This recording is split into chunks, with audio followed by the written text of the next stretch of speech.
Hey, what's going on, guys? It's Ben and Elizabeth from Bulbacraft, bringing you guys some of the interesting experiences that we've encountered in life. So I'm going to go ahead and let Elizabeth share her experience with you guys first. Okay, thank you, Ben. I've never been the type of person to believe in paranormal experiences until I had actually experienced it for myself. In July 2009, I visited my biological father for the very last time in a town called Collinsville, Illinois. In this town, there's a theater called the Myers Theater where we used to do community theater. And I used to go there all the time while they were doing productions, while I visited. Now this theater is known for being very haunted. And at the time, being 12 or 13, I didn't really put that much stock into it. But the second I walked through the threshold of that theater, something was very different. As soon as I walked in, I felt like I was being constantly watched.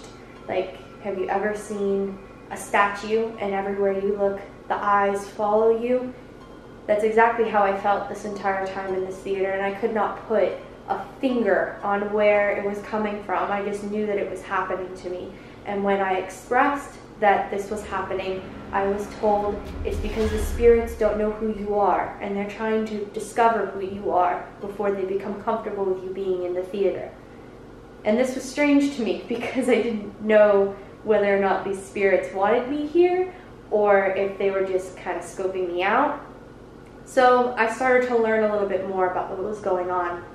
In the third floor of the theater, there was our prop room, and that prop room was rumored to originally have been an artist's studio. In the center of the studio, there was a chain hanging from the ceiling, and the chain had red paint on it.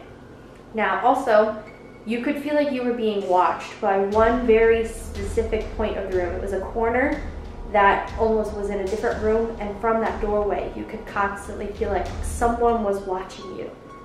Now, this chain with the red paint, I didn't know it was paint, and someone had told me that it was rumored that the artist that had lived there had killed himself and hung himself from the chain, and it was dried blood. Now, I found out later that this was paint, but at the time, with all the ghostly experiences that I was having, I kind of believed it at 13 years old. There was the projection room in the second floor balcony where the door did not close. So when you walked through the tiny hallway to get from the stairs to the balcony, you had to cross the threshold of the projection room door. The lights were never on, no one never went in there, and for good reason. There were rumors of red eyes, things being thrown at you. The door never stayed closed, and it felt such evil resonating from that door that I used to just run past it every time I went from the stairs to the balcony. It was honestly very creepy. And I remember one night I was standing center stage and I looked up to the balcony and I saw something white duck underneath a seat. And it was very, very clear. It looked like a person, and it freaked me out. I thought there was somebody up there. And I asked, and someone told me that the theater was haunted by a little boy who had fun running up and down the aisles. And sometimes if you looked up very quickly, you could see him dashing by. This freaked me out because I saw him on another occasion a few weeks later, and it was very terrifying. But the one thing that used to get me is the fact that there was a ghost named Lola, who was the leading lady of every production back in the 1920s or 30s when the theater was in its heyday. And she was jealous of any other woman that had a leading role in any play that happened. And she used to hide things from you if you left them overnight in the theater. And in her dressing room, at the very top, there was a winding staircase that had drop-offs, and once you got to the very top, you would get to Lola's old dressing room, and they had done ghost adventures up there and seen a few things. People that I used to know used to do, they used to do assessments up there, and they used to experience paranormal activity. A friend of mine had left something in the theater overnight, and when we went back the next day, it was missing, and she never found it. All because Lola had stolen it. And those experiences in the theater I'll never forget. I know that the theater has been covered by the Travel Channel by Ghost Adventures before, and it just solidifies that an experience that I was going through at 13 years old felt very real, even though I had never put that much stock in the paranormal before, and it's something that sticks with me to this very day. Okay. So guys, I'm going to go ahead and tell you guys the story of Pokemon Green. I don't know, many of you guys may or may not remember it. It came out with the original games Red and Blue here in America in 1998. Now, when I was a kid, I had played on my cousin's game. That was my first experience ever playing Pokemon. He gave it to me to play for about a couple of days, and by the time I was ready to give it back, I mean, of course I made some mistakes in the game, but I was just ready to play, and I didn't want to give it back. Reluctantly, I gave it back to my cousin, and I went home, and I couldn't stop talking about it to my parents. A few weeks passed, and then out of the blue, my mom went ahead and told me that we were going to go and we were going to get Pokemon because I couldn't stop talking about it and she knew that I was passionate about it. So we went ahead and got in the car, we went up to Toys R Us, and that's where I got my first Pokemon game. We walked into the store, walked over to the video game section, and on the shelf was Pokemon Red, Pokemon Blue, and a Pokemon Green. Now, I originally have never heard of Pokemon Green, but the Scyther on the front of the cover seemed very interesting, so that's one I picked up when I first got the game. We went home, and I took the game out of the box. I ripped it open because I was just so excited to play, and I put the game in my Game Boy. When I turned it on, it seemed a little strange. There was the animation like Red and Blue had, but it was a Scyther off to the side, and this was the same thing on the actual game itself. The Scyther was off to the side, almost like it was in a battle, not in the middle like the Blastoise or the Charizard like Red and Blue. I didn't think too much of it. I went ahead, I put it in my Game Boy, and I started it up. Now, it started to get a little weird when I went ahead and went past the beginning screen into where you normally have the new game continue and exit options. This time, there was only a continue option, and that, at the time, didn't seem too weird to me because I was just so excited to have the game that I went ahead and I was like, I'll have a head start in the game and I can maybe pick up about where I left off. So I went ahead and clicked the continue button. Now this dropped me into a room, which I assumed was the house because I didn't get to play at the beginning of the game. What I didn't realize was there was no escaping this room. It was just an empty room, there was nothing around, and there was nowhere to go.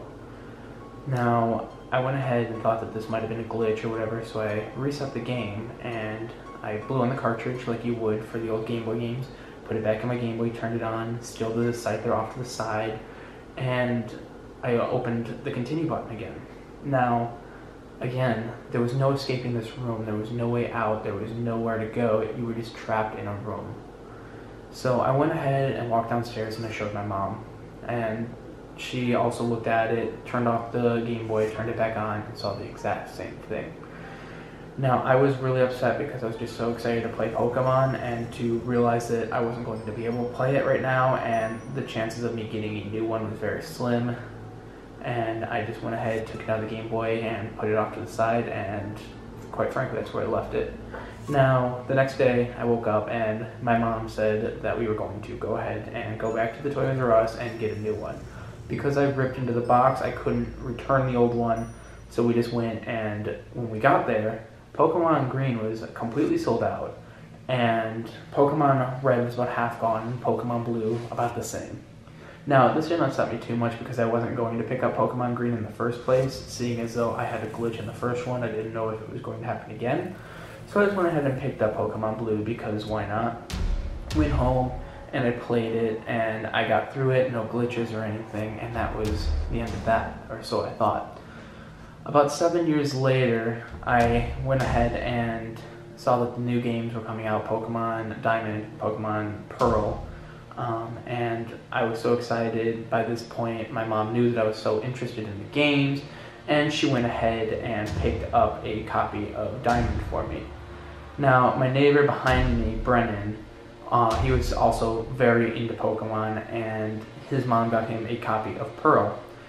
So as soon as I had gotten the game, I called him up and he said that he had gotten the other one, and we were just so excited to have the new games that we wanted to play together that we just kind of ran over there. Now, when we did this, he also was an avid Pokemon lover, and he asked if I remembered the first Pokemon game I played. And then it brought me back, and I thought, oh yeah, Pokemon Blue on my cousins, but then it brought up a memory that I hadn't thought of in those 7 years, and that was Pokemon Green. So I mentioned Pokemon Green, but I didn't mention what had happened in the game. And he said that Pokemon Green didn't exist. And obviously I had played it and I knew that it was there, and I told him that he was wrong, and he just kept insisting that the game didn't exist. So we went back over to my place and we went upstairs to where I had left it in the dresser, and I couldn't find it. I looked everywhere. He went home, and later that night I continued to tear apart my room and I tried to find the game, and to my disappointment I could not find it anywhere. Now, the next morning when I woke up, I went downstairs and I had asked my mom about the game and asked her if she knew what would happen, or if she knew what happened to it. And she said that she tried to return it after I got the new one, but when she got to the Toys R Us, they said that they never carried the game. Now, she told me that that was like, they could have just told her that they needed the box to return it, but they insisted that the game never existed and that they never sold it in their stores. But she told me that she remembered that she had it upstairs, so she went upstairs and she grabbed it out of her dresser and brought it downstairs to me. Now at this point, I ran back upstairs to my old Game Boy Advance and I grabbed the Game Boy Advance and I put the game in. And I turned it on, and it was still a Scyther and it still had to continue. Well, I went ahead and pressed continue, and I realized that there was something in the room that I had not really witnessed the last time. There was a boulder in the top right corner. Now, when I was a kid, I probably thought this was a chair or a desk or something that had little to no importance. And now knowing the Pokemon games, I realized that that was a boulder. So I started to investigate a bit more, and I opened up my party, and I realized I had a level 25 Scyther in my party already. I went to my player card, and it said I had no time played at all, and I had no badges or anything. And this was really strange to me, because in order to have gotten the Scyther that high of a level at any point, you would have had to have played the game. So now I started to get freaked out a little bit. I went ahead and looked at my Scyther, I analyzed it, and I looked through its moveset, and it only had Strength, Flash, and Cut. Now, when I walked over to the boulder, I knew that this boulder could have used Strength, and I was hoping that there was an exit behind it. So I went ahead, walked up, pressed the A button like you normally would, and then a text box came up, and all it said was dark. I tried it again, and it just said dark, and then again, and dark. And then I remembered that the Scyther had Flash. So I went ahead and used Flash, and then I tried to use Strength again, and it worked. Now behind that was like a tunnel with a light shining out. So I walked into it, and there was just a long hallway, just big enough for my character to squeeze through. I went down the hallway, and you can see a light shining where you would exit normally from a cave. So I went ahead and exited it, and I was right next to my house. And there was nothing unordinary about the house. There was no protruding hallways or anything that would be abnormal. So now I was really starting to get freaked out. And as I looked around the town, there was no doors on any of the buildings. There was nobody around, and the sky was a dark green. So I walked around, investigated a little bit more, couldn't get in anywhere. There was nobody there. So I walked up to what seemed to be the only option, which would be Viridian City up in the next town. As I walk up to the grass, then I hear Professor Oak call out and tell me to wait, and then he came up to me, and it seemed like a battle sequence of what would have been, and I realized I was going to be battling Professor Oak. So naturally, he threw out a level 5 Squirtle, and I threw out my level 25 Scyther, and he went ahead and just used Bubble, and my Scyther, I used Cut. And of course this wouldn't be any type of issue because the Pokemon was only level 5 versus level 25. So it immediately fainted, and then he said, "Don't go." And then he threw out his Charmander, And what I realized after the second Pokemon came out was that Professor Oak was looking down and he looked a little upset, and so did the Pokemon. I didn't put this together at the first time that I saw the Squirtle, but now I realize that Charmander looked upset and it was looking at the ground. And so was the Professor Oak sprite. So I went ahead and used Cut again, and I knocked out the Charmander, and then following that was the Bulbasaur, which of course was looking down at the ground. And again, he said, "Don't go." And I went ahead and used Cut one last time, taking out the Bulbasaur. And then one last time, he said, "Don't go. If you go, you can't return." And now this is where I started to get really freaked out, because I've never seen a Pokemon game act like this. Well, naturally, I had no other option but to continue on, because there was nothing left to do in Pallet Town. So I went up and I got to Viridian City, and then I realized that there was nobody there either, and it was just empty, and the sky was still a dark green color. I tried to turn around and go back, but I couldn't. There was an invisible wall. I tried to leave, and I couldn't. There was another invisible wall. I walked around some more, and the only person that you can find in the town was the person that taught you how to catch Pokemon, the old man. Now, at this point, I realized that the only way to progress in this game was probably to talk to him. But before I did that, I went over to the gym, which is the only building in this town with a door on it, and tried to enter, and it was locked. So I went back over to the old man and entered the battle sequence, and he went ahead and battled the Pokemon. And then he asked if I wanted to be a Pokemon Master, and then I said yes, and he said, "Well, let me show you one." So he walks over to the gym and just stands there, and I have no idea what to do. I try and talk to him again, and nothing happened. Well, I look at the gym, and it's now unlocked, and you go in. Now, normally, if you guys have played the original games, there's a bunch of mazes and everything in the Viridian City gym, but this time it was just a room, and the only thing in there was a sprite that appeared to be Giovanni. Now, I looked around the room, and it was just a small, empty room, and I walk up to him, and I begin the battle sequence, and all he could say was, "I'm sorry." Now, at this point, it's important to mention that as I was traveling to Viridian City, I did engage in some Pokemon battles, and every time I did, when I entered the battle, it was my Scyther, but there was no sprite for the other Pokemon, no name, and it was only level 100. Now, at this point, I could not battle the Pokemon because every time I tried to use a move, it said Scyther is too scared to move. Well, this continued the entire way to Viridian City, and I kept encountering only this no sprite Pokemon that was level 100, and he just kept saying that he was too scared to move and he couldn't run. And then when I finally got to Viridian City, I had gotten to Giovanni, and he was just saying, "I'm sorry." So I went ahead and clicked on him again, and he said, "I'm sorry" again, and there was nothing else that I could do in the room. So when I went ahead and did that, I did it one last time, and the sprite appeared. Now this time I was able to engage in battle with this sprite. Giovanni seemed to have the level 100 no sprite Pokemon with no moves. When I went ahead and engaged in battle, I could not hit an attack. Everything missed. And every time I did this, I used Cut and Strength, and it just kept missing. And then I remembered I had Flash as well. So I went ahead and used Flash, and when I did that, a sprite appeared, and it was another Scyther, but it was a dark green, and it looked evil.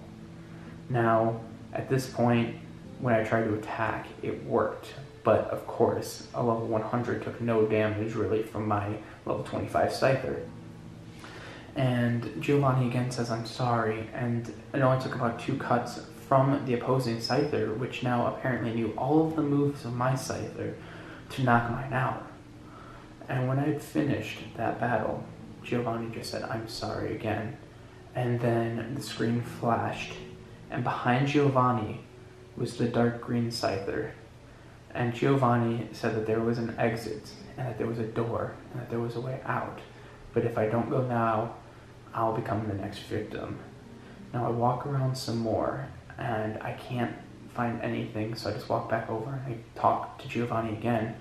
And this time, when I talk to Giovanni, the screen flashes, and then the Scyther that was standing behind him had him in his grasp. And when I tried to do anything, the Scyther actually cut Giovanni, and being a sprite from so long ago, it was still terrifying to see just a person fall. So at this point I was really scared because this is not something that was normal. And I walk around a little bit more and I walk back over to the Scyther because I feel like that's the only way to progress in the game. And I didn't want to turn it off because it was so far into the game that I wanted to see how it ended. So I talked to the Scyther, and again the screen flashes. And this time it was my Scyther in its grasp. It had my Scyther in its arms, and there was nothing left I can do. But I heard again in my head Giovanni say, "I'm sorry, there's a door, you'll be next." And when I go and I do anything, as soon as I move, the Scyther that was holding my Scyther slashed again, and you can see my Scyther fall into pieces. And the last thing that I could do on that game was see the Scyther's head fall on the ground and staring out, and then the game froze. Now at this point I was absolutely terrified, and there was nothing left that I could do. The game was frozen, and I called up my neighbor and had him come over, and I showed him that I finally had the game, and he asked me how long it took to make it, and I got really irritated because obviously this was a game that I had already played through and something that I bought forever ago, and it was not anything that I could have made up. So when my neighbor took the game, I told him to play it, and he put it in the Game Boy, and it wouldn't load. And at this point I thought maybe it had something to do with the fact that after I was done with the game, I was so scared that I dropped it on the ground. When I finished the game, I was so scared that I just dropped it. So at this point, I didn't know what else was left to do. My friend thought it was fake, and I went ahead and tried to play it over, and I tried to play it over and over and over, and it didn't work. I kept taking the cartridge out, blowing on it, but this time it was frozen, and it wouldn't turn on. The game would not launch. So my friend, like I said, thought it was a fake, and there was really nothing left. I have the game to this day. I'm going to include a picture and a low-res scan of the game because that's all I can do.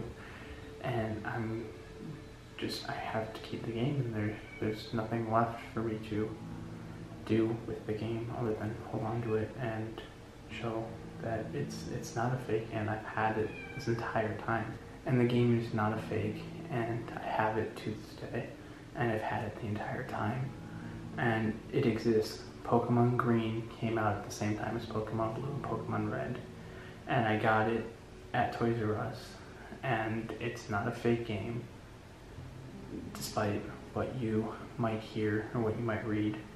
It is 100% legitimate, and I think that's really all that I can offer on that story, and I think that's all that we can offer to you guys in general. So I hope you guys did go on to enjoy these stories, and I hope you guys have a great, safe, and wonderful day, and hopefully you don't have any experiences like we did here. Peace out, guys.